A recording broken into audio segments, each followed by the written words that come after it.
So for those of you that don't know me, my name's David Abela. If you're new to Citizen Advocacy, hopefully this night will help you develop some understanding of what it does and its value to people in our community who are vulnerable. And if you're already involved, hopefully this will reinforce your understanding and commitment to the cause. I've had the privilege of being the coordinator of this valuable, effective community program for the last 30 years. 30 plus years probably. Over the years there have been hundreds of individuals that have been matched and gone on to receive and offer freely given advocacy, spokesmanship and friendship, making a positive difference to both the protégé and advocates. We've just heard John talk about the importance of helping people with disabilities develop valued social roles, which is just a major term and so important. And to put it simply, how this impacts on whether they are accorded the good or the bad things of life. I'm here tonight to tell you why this program is still so relevant and important to the people that need it, and to the community itself. Surely a measure of how good a community is how it looks after its most vulnerable. And that's what we try to do. I also want to tell you how freely given relationships are necessary to a balanced, happy life and help achieve some of the good things in life, as well as acting as a safeguard, which paid services alone cannot achieve. CA is in fact an effective tool to help people with disabilities develop these valued social roles through the freely given relationship that is offered by their citizen advocate. And a lot of people are still getting that term citizen advocate confused. People think, oh, it's advocacy for citizens, but it's actually advocacy done by a citizen. This relationship has the potential to offer vigorous advocacy, problem solving, spokesmanship, protection, security, control over one's life, and of course friendship and inclusion, just to mention a few possibilities. Disability has increasingly become a large multi-billion-dollar industry, often creating a high degree of dependency experienced by people with disability, who often depend on paid carers for community access, shopping, and some sort of social life. Unfortunately though, paid carers and services can come and go, and some may not be dependable. Recently, people have experienced difficulties with NDIS funding and many of the services purchased with this funding. Citizen advocacy can help balance and improve a person's life by matching them to a caring, responsible person in their own community. This can help them become more independent and connected to the wider community that they should be part of, and less dependent on paid services for everything. This will also protect people when things go wrong, while still having someone that will help ensure some level of accountable service is available by someone who actually knows them well. That's another thing the service system can't always do, to know a person really well, know more about them, know what they strive for, what they wish for. I often wonder, are schemes like the NDIS creating a false sense of security for some people with disabilities? In my 30 years experience as a citizen advocacy coordinator, I have seen many schemes and funding systems come and go for people with disabilities. Most have had the potential to help improve people's lives, but in reality, it seems to be a real lottery. A lot depends on the individual or individuals that have the job of providing the client with the service that they need or want. Providers' attitudes, knowledge, and understanding of people with disability all come into play. A shortage of carers currently only adds to the risks. But unfortunately, everything hinges on the dollar. At the CA office, we receive calls on a daily basis from carers and people with disability themselves, desperate for advocacy and representation due to a service gone wrong or a necessary NDIS appeal when the funding has changed or not been adequate. Being a CA office program, we're not in a position to do direct advocacy or paid advocacy, or recruit an advocate for someone attending an NDIS appeal or meeting with a service provider the very next week. So we're often getting calls, something's happening next week, it's urgent, we can't help them. And we often need to refer them on to a more appropriate advocacy program. Many of these people calling have been under the illusion that the NDIS and the money they receive will buy them all they need to live a good life, that the service they engage will look after their needs and do everything to help them. There are, of course, many examples showing that paid services are not and should not be the be-all and end-all answer to achieving a good life for people with disabilities. As we all know, money alone does not buy happiness. This applies to people with disabilities. I often say to prospective advocates, imagine if the only person in your life, or the only people in your life, were paid to be there. Unfortunately, this is life for many people with disabilities. Their life is out of balance. People with disabilities can actually be what I call over-serviced. You can, of course, go to the other end of the scale and find people with no services or inadequate services that may look okay on the surface. I recall someone telling me just recently how a young man was taken by his paid carer to an area by the airport, which you probably all drive by regularly, on a weekly basis, where people park their car and watch planes land. This was supposed to be community access. The same thing was done week after week, whilst both sat in the car and the carer played on his mobile phone. This was this young man's only outing all week. CA is effective for people with disability in many different ways. Unfortunately, some people only realise this after they have been let down by the service system or become isolated. Yet CA can be a proactive measure, often helping to stop bad things happening. I'm certainly not saying people don't need services to help and support them in many ways. We all need and want services, various services throughout our lives. But it is a question of balance.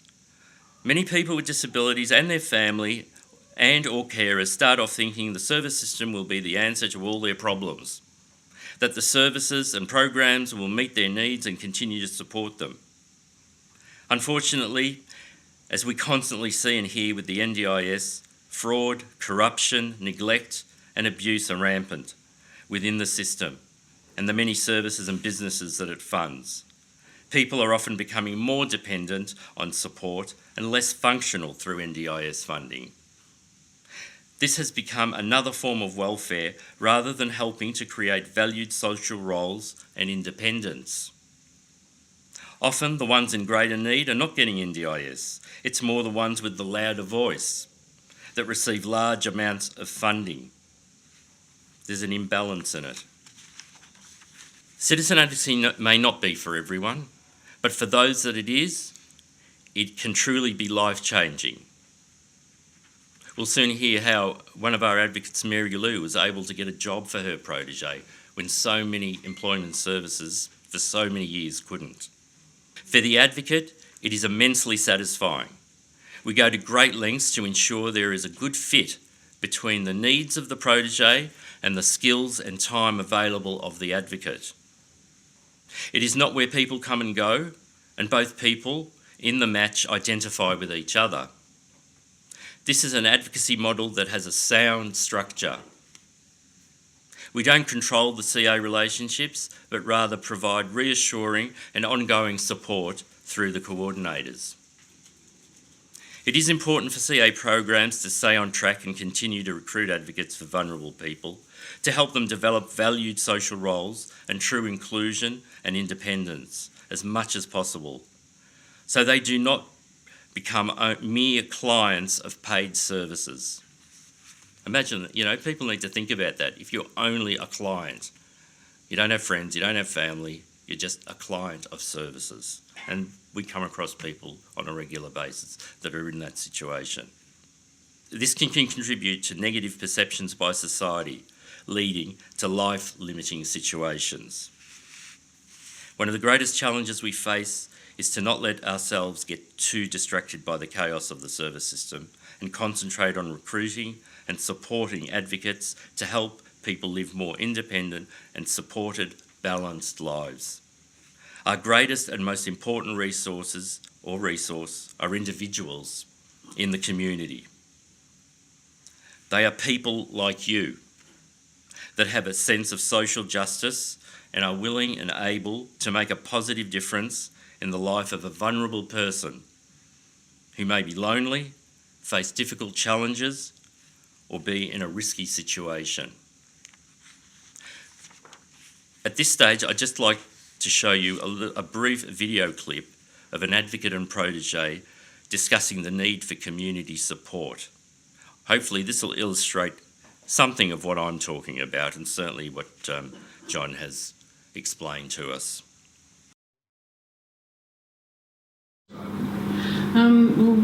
I got first involved with Jenny because she was at the courts, she and her husband, and they were having trouble with their son, who was 9 years old, and the judge said if there was too much reliance on workers and not enough community support, so he would give them 6 months to reorganise their life and see if they were able to then have multiple supports and a better environment for their son.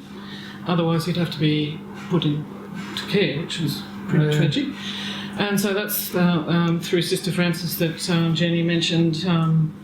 She found Citizen Advocacy, and I became Jenny and Ronnie's advocate. That's a better one. Look at that beautiful photo. That's a better one I've ever You like seen. that one? Yeah. Finally, we found one she liked. And my job was to do all those things that were needed within 6 months so that Austin was able to stay with them. And the first thing we did was get a new house. And so we had to work like crazy through multiple agencies, and we're able to get them rehoused within that 6 months in a fantastic 3-bedroom house in Greensborough. And we got Austin into Scouts, and we got Jenny into a ladies program, and I actually lobbied for them to get a caseworker and start working on different options, and they also got financial support, and so at the end of the 6 months, the judge was extremely happy for them to keep going on and have Austin as a family with them. Which is true, isn't it? Yeah, it is true. So that was really hard working, 6 months. It was very hard. It was. There you go. There's the power of citizen advocacy, because make no mistake about it, that woman would have lost her child if it wasn't for her advocate and her advocate being able to connect that family to the community rather than be reliant on paid workers' services, the government. Is Jamie still being helped through Citizen Advocacy? Yeah, they still know each other. That's the beauty of these citizen advocacy relationships. They can just keep going. People become friends. People, see each other regularly. Even if the program closes down, the people still know each other. Citizen advocacy, obviously, it's about creating and supporting relationships between vulnerable and everyday people, ordinary everyday people. We don't want people who are professionals in the disability field. I'm sure lots do fantastic work, but we want people who are just everyday people with everyday skills who just care about each other. Our mission, basically, we recognise, promote and defend the rights and interests of people from culturally diverse backgrounds and situations within our community who have an intellectual disability. It is a program mainly for people with intellectual disability because we feel we don't have the resources to be able to help everyone, and we feel that people with intellectual disability are particularly vulnerable and particularly need the help of others. Most of you, I think, would be familiar with the large institution up here that still, it doesn't exist as an institution, but it's up there as a memory, as a time when things were different. Sunbury has been built around what was one of Victoria's biggest institutions. Just before closing, there were 500 people living there. This goes back, it started as a home for orphan boys, and then it became a facility for single mothers. Back in the days when that was frowned upon. Society has changed dramatically over the last few years, but you know, if you just go back 50, 60 years, well, it was just another world. I've got illustrations of people being locked away there because they stayed up too late at night, or women that hated their husbands. Half of the population to be locked away now. That could be the other way around too. Yeah, well, it could, couldn't it? This was a world of its own. Here we are. It's just above us, and it wasn't all that long ago. And it was a very segregated life that people lived, a very dangerous life. There was a time when there was a large strike, a workers' strike happened at Kalula. It was around 1985. CA was created then in 1985 following a public meeting resulting from this workers' strike when volunteers were asked to help care for the residents. And I think it was the Catholic Church that had a lot to do with that. Lynn, wasn't it? Yeah. People were shocked and outraged by the conditions and saw a need for advocacy and contact with the general community. Citizen advocacy is about protecting from abuse and neglect. That's what it fundamentally does, caring and responding to needs. It's about becoming a friend to someone who is lonely and isolated, being a mentor for someone who is vulnerable. And isolation is still a major problem in our society. In fact, I think that's probably one of the biggest problems we face. You know, for people with disabilities, they are isolated, or they may go to day programs, whatever, and then they go back home. They're by themselves. They may not have much contact with their family. They're still very isolated. And, of course, as you well know, you can be surrounded by people and still be very lonely. That often happens for people with disabilities. People can be rejected, neglected, just forgotten about. I mean, unfortunately, we hear of people who have died in their own home and they're not discovered for days, weeks, months sometimes.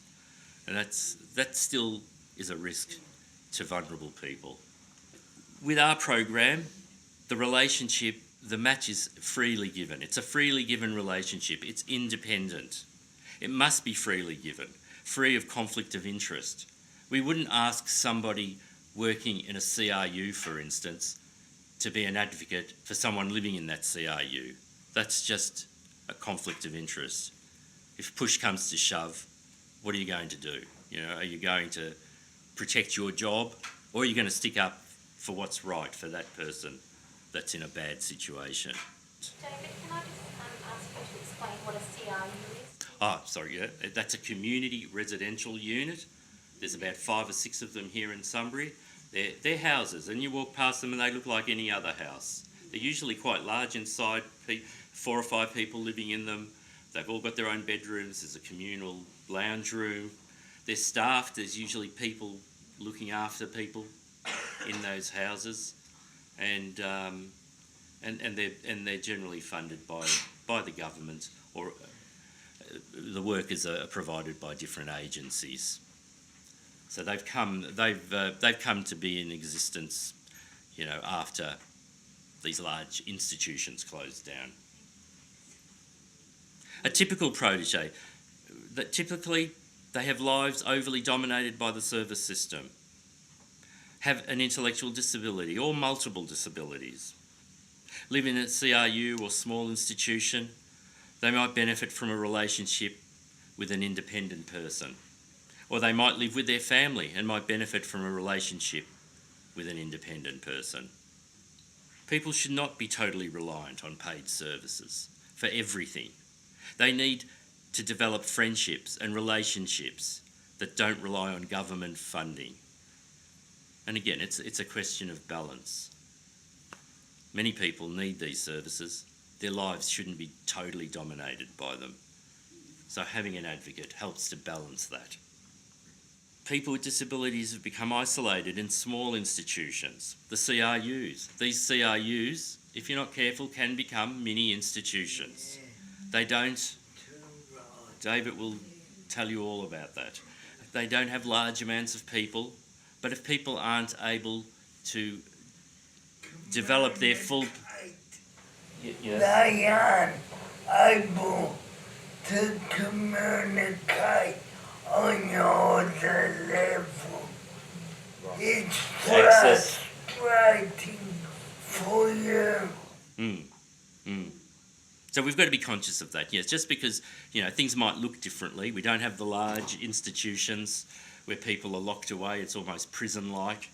We can have these small places and if people aren't given the opportunity to develop their full potential, participate in the community, are totally controlled, their life is programmed, it's not much better than living in a large institution. And people in these CRUs often need friends, not just workers. Advocates, when we ask people to become an advocate, they can play different roles. Everybody's different. It's a very, very individual thing. Not every advocate does the same thing with the person or the people that they're connected to, because just like everybody else, everybody's got their own needs, wants, personalities, desires. We tend to break the roles up. We don't want advocates to become to over-advocate for people. It's just what's needed, what people need. So there's instrumental roles, which is problem solving, like advice and assist with day-to-day problems, decision making, shopping, ensure inclusion in training, work, education, and advise with other practical aspects of life. Then there's the expressive side of things, the expressive roles. And this is equally important because, as John was saying, for some people, they don't have love. They're not loved. They're not able to celebrate special occasions because nobody cares about them. Nobody sees them that way. For some advocates, it's really important that they provide emotional support during stress and crisis, maintain sympathetic communication and interaction, bring friendship and fellowship to lonely and abandoned people, share emotionally significant activities, trips and events, share in special occasions, birthdays, cultural or religious festivals. If becoming an advocate is not for you, you might consider another way of supporting the program and people with disabilities. For those of you that have professional skills, and I can see a few here, they can draw upon their professional background to offer pro bono advice to advocates, who in turn link to their protégé, people like accountants, legal people, pharmacy, doctor, counselling, social worker. We call that becoming an advocate associate or associate advocate. So it's somebody that's willing to give advice to advocates who in turn helps the person with disability. So that's another way of supporting the program. Or you might be interested in coming onto the Committee of Management. The committee play a vital role in running a program like this. There aren't a lot of programs like this around. We need to look after the ones that we've still got, and we need people to be involved with various skills and backgrounds. It's really important. It's great for people to come here from the community and learn a little bit more about what we do in citizen advocacy. And we need people like yourselves to let us know of people that need this sort of assistance, or become an advocate. You might know someone who could benefit as a protégé from having an advocate. You may be able to offer your services as an advocate. You may be able to help us as an advocate associate. You may be able to offer your services as a member of the Committee of Management. Or you may even want to contribute financially. We are funded by the government. It is minimal funding, and sometimes we do need to do some fundraising. And wouldn't it be fantastic if we weren't funded by the government? If we were totally independent of the government rather than dependent on it? You know, you'd run a lot less risks of the program closing down, to say the least. So if you want to know more, this is a good time. You'd see myself or Shikona, who's sitting there, the assistant coordinator, or drop into the office, which is right opposite Vic Roads. We've got Facebook, website. Every time we make a new match or something interesting happens, we put it on our Facebook page. We go out and do talks. But people like yourselves can, you know, now that you know that it exists, can tell other people about it. Or can I help us identify people that need advocacy, that need our help? We are a very small program, only myself and Shikona and the Committee of Management. So we need the community. You are our greatest resource, without a doubt. If you need to know more, if you want to talk about it more, whatever, please just feel free to call me, drop into the office.